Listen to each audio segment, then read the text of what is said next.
हमारी इस दुनिया में ना कुछ राज ऐसे दबे पड़े हैं जिन्हें आज तक कोई सुलझा ही नहीं पाया। मतलब ऐसी पहेलियां जो साइंस को भी चक्कर में डाल देती हैं और ये हमें सोचने पर मजबूर कर देती हैं कि भाई हम अपने इतिहास के बारे में आखिर कितना जानते हैं। तो सवाल यही है, क्या ये सब सिर्फ इतिहास की कोई भूली बिसरी कहानी है या फिर कोई ऐसा सच है जिसे समझने के लिए हम इंसान शायद अभी तैयार ही नहीं है। तो चलिए आज निकलते हैं दुनिया के कुछ ऐसे ही गहरे रहस्यों के सफर पर। हमारी पहली पहेली एक किताब है, लेकिन सुनिए ये कोई ऐसी वैसी किताब नहीं है। कहा तो ये भी जाता है कि ये किताब शायद इस दुनिया की है ही नहीं। सोचिए एक ऐसी किताब जिसकी भाषा आज तक कोई पढ़ ही नहीं सका। इसका नाम है वोयनिक मैन्युस्क्रिप्ट। जरा सोचिए, ये किताब कोई 10-20 साल नहीं, पूरे 600 साल पुरानी है। 1912 में जब ये एक इटालियन मॉनेस्ट्री में मिली तो किसी को अंदाजा नहीं था कि ये दुनिया के लिए इतनी बड़ी पहेली बन जाएगी। और कमाल की बात तो ये है कि आज जब हमारे पास एआई जैसी टेक्नोलॉजी है, हम तब भी इसका एक अक्षर तक नहीं पढ़ पाए हैं, एक भी नहीं। तो सवाल उठता है कि भाई आखिर है क्या इस किताब के अंदर? इसमें एक ऐसी लिखावट है जो आज तक किसी ने देखी ही नहीं। ऐसे पेड़ पौधों के चित्र बने हैं जो हमारी धरती पर मिलते ही नहीं हैं। तारों और गैलेक्सीज के ऐसे चार्ट्स हैं जिन्हें हम पहचानते तक नहीं। और सबसे अजीब बात, कुछ ऐसे स्केच हैं जिनमें इंसान जैसी दिखने वाली आकृतियां अजीबोगरीब ट्यूब्स और पाइप्स में हैं। ऐसा लगता है जैसे कोई अनजान टेक्नोलॉजी दिखाई जा रही हो। तो फिर असली सवाल पर आते हैं, ये किताब आखिर है क्या? देखिए, एक थ्योरी तो ये है कि ये सब बस एक धोखा है।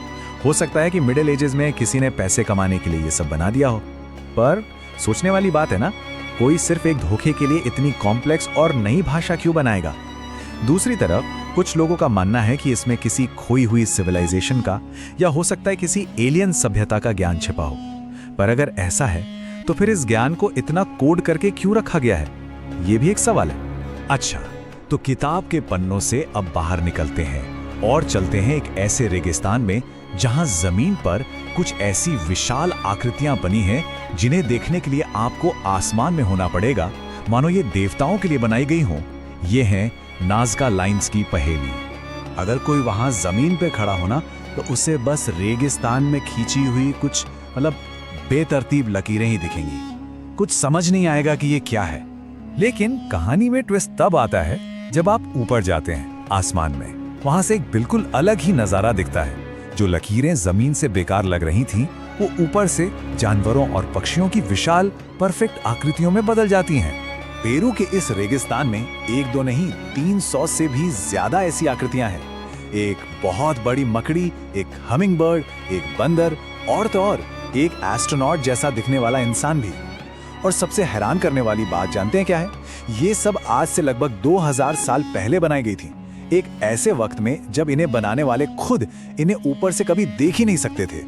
तो फिर सवाल वही है, आखिर इन्हें बनाया क्यों गया, किसके लिए? एक्सपर्ट्स की अलग अलग थ्योरीज हैं। कुछ कहते हैं ये एक तरह का एस्ट्रोनॉमिकल कैलेंडर था जो सितारों की पोजीशन बताता था। कुछ का मानना है कि ये पूजा पाठ के लिए बनाए गए रास्ते थे जिन पर लोग चलते थे। और हाँ, एक थ्योरी ये भी है कि ये एलियंस के लिए बनाए गए सिग्नल या फिर लैंडिंग स्ट्रिप्स है। चलिए अब एक ऐसे रहस्य की बात करते हैं जो सच में दिमाग घुमा देगा। एक ऐसी मशीन जो अपने वक्त से हजारों साल आगे थी। इसका नाम है एंटीकाइथेरा मैकेनिज्म। एक प्राचीन और सच कहूं तो एक नामुमकिन सा लगने वाला कंप्यूटर। 2000 साल? जी हाँ, ये मशीन 2000 साल पुरानी है। और ये मिली कहां? समंदर की गहराइयों में एक डूबे हुए जहाज के मलबे से। तो आखिर ये चीज है क्या? देखिए, ये एक तरह का एनालॉग कंप्यूटर है जिसके अंदर कांसे के 37 गियर एक दूसरे से जुड़े हुए हैं। ये मशीन सूरज, चांद और ग्रहों की एकदम सही पोजीशन बता सकती थी। ये भविष्यवाणी कर सकती थी कि अगला सूर्य या चंद्र ग्रहण कब पड़ेगा।